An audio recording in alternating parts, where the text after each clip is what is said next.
peniaze boli vymyslené so zámerom toho, aby sa nám jednoduchšie vymieniali tovary a služby, tak automaticky peniaze nemôžu naplňať nejaké psychologické potreby. Hej, čiže tá predstava moja není o to...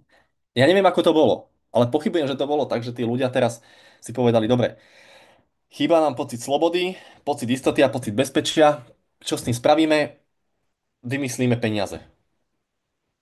Proste nie, tie peniaze vymysleli na to, aby vymieniali tovary a služby a nie na to, aby nám priniesli pocit slobody, istoty a naplnenia.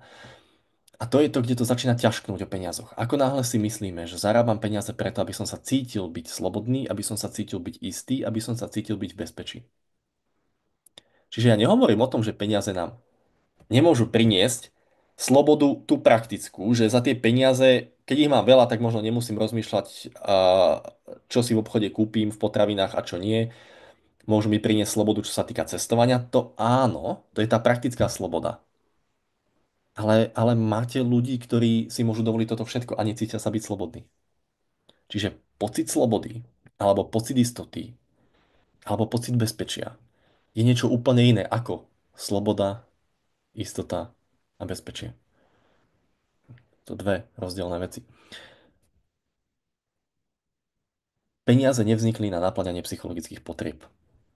A nevznikli ani na to, na čo ich veľakrát teda zarábame, aby sme dokázali aj napríklad svoju hodnotu, čo je ďalšia psychologická potreba. Aby som mal veľa peňazí, lebo potom znamená, že to hovorí niečo o mojej hodnote, hovorí to niečo o mne. Je to dôkazom toho, že ja som dosť dobrý.